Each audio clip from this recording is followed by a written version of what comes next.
5 సంవత్సరాల తర్వాత how does it feel Raghavendra Rao గారు? ఎలా అనిపిస్తుంది? ఇంద్రలోకం నుంచి ఇక్కడ దిగినంత అందులో అవును, మేము మళ్ళీ ఇంద్రలోకానికి వెళ్తున్నామా, స్వర్గం చూడబోతున్నామా. స్వర్గం అంటే వెంకయ్యనాయుడు గారు అప్పుడప్పుడు అంటూ ఉంటారు, రాఘవేంద్రరావు సినిమాలు స్వర్గాన్ని పైనుంచి కిందకు దిగుతారని. దాని ఇన్స్పిరేషన్ కూడా ఆ పిక్చర్ గురించే. అలా జగదేవకురుడికి అసలు మాకు ఒక చాలా మెమరీస్ ఉన్నాయి. మా మెగాస్టార్ చిరంజీవి గారు సినిమా విడుదలై 35 సంవత్సరాలు అవుతుంది. మా గ్లామర్లు మారుతున్నాయి కానీ అప్పటికి ఇప్పటికీ ఇంకా పెరుగుతుందే కానీ మా చిరంజీవి గారి గ్లామర్ ఏం మాత్రం తరగటం లేదు.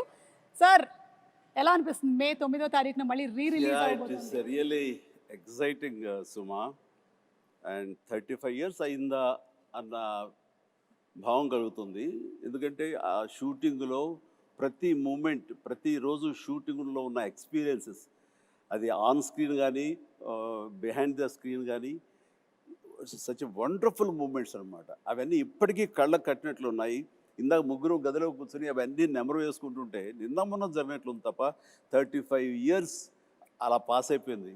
అండ్ అశ్విని దత్ గారు, మీ feeling of releasing on May 9th?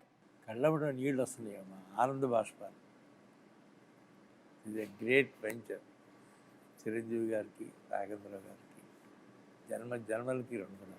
Chiranjeevi గారు అండ్ శ్రీదేవి గారు ఆ కెమిస్ట్రీ, ఆ ఆన్ స్క్రీన్ ప్రెజెన్స్, అసలు ఆ ఎనర్జీ వేరే లెవెల్. మీరిద్దరూ కలిసి చేసినటువంటి, అంటే పేరుగా చేసిన ఫస్ట్ సినిమానేనా చిరంజీవి గారు ఇది? ఫస్ట్ అని చెప్పాలి కానీ నిజానికి ఫస్ట్ కాదు.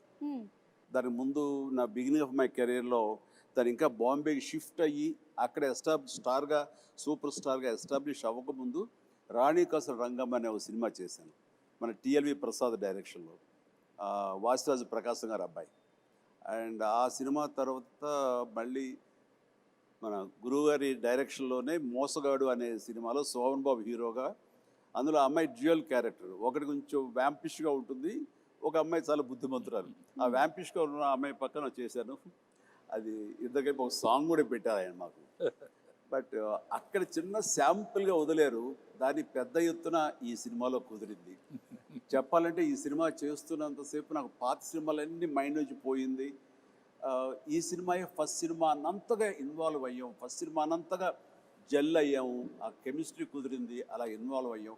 ఆడియన్స్ కూడా ఆ సినిమాలు ఉన్నాయా అంటే ఇప్పుడు నేను చెప్పాను కాబట్టి వాళ్ళు గుర్తించుకోవాలి తప్ప వాళ్ళ దృష్టిలో కూడా ఇదే ఫస్ట్ సినిమా అనుకోవచ్చు. ఎగ్జాక్ట్లీ. సో రాఘవేంద్రరావు గారు, ఈ థాట్ మీకు ఎలా వచ్చింది అసలు? ఈ సినిమా ముందు జగదేవకురుడు సుందరం ముందు వరుసగా 3 సినిమాలు ఫెయిల్ అయినాయి. ఒంటరి పోరాటం, రుద్రనేత, అగ్ని అయిపోయింది, రాఘవేంద్రరావు పని అయిపోయింది, నెక్స్ట్ సినిమాలు చేయడం. ఆ టైంలో దత్తు గారు ఒక లైన్ వినిపించారు. అందరికీ ఏంటంటే ఆయన ఇప్పుడు ఫ్లాప్లో ఉన్నారుగా చేయరన్నారు. ఇండస్ట్రీలో చాలామంది అనుకున్నారు అప్పుడు. అది చేయటానికి చాలా ధైర్యంగా ఫ్లాప్ అయినా సరే నేనే చేయగలను అని చిరంజీవి, దత్తు గారు ఒప్పుకున్నందుకు ముందు ఇట్స్ వెరీ ఎమోషనల్ సీన్.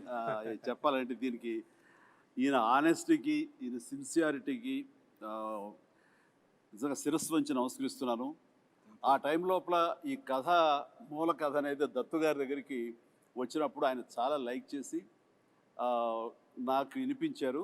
నాకు అయిన తర్వాత మేమంతా కలిసి డైరెక్టర్ గారు రాఘవేంద్ర గారికి అదే అనుకుంటుండగా ఆయనగా నేను కానీ కొంతమంది బయట నుంచి ఆయన ఇప్పుడు ఇదిలో ఉన్నారు, బాపయ్య గారు బెటర్ కదా, లేకపోతే ఇంకొకరు బెటర్ కదా అని అంటుంటే అస్సలు ఇద్దరు తిరగబడ్డాం. ఇలాంటి సలహాలు ఇవ్వకండి మీకు. అండ్ మాకు అటు ఈయన ఉండాలి, ఇలాంటి కథకి, సోషియో ఫ్యాంటసీకి, అటు మా ఇద్దరిని జస్టిఫై చేయడానికి, ఆ రిచ్నెస్ కనబరచడానికి the one and only director Raghavendra గారు తప్ప ఎవరి వల్ల కాదు. రాఘవేంద్ర గారు వద్దు అనుకుంటే టోటల్ సినిమా వద్దు అన్నారు. ఇది నేను చెప్పింది. అలా జరిగింది మా ఇద్దరి మధ్య డిస్కషన్ అండి. థ్యాంక్ యూ ఇంకా అక్కడి నుంచి మీరు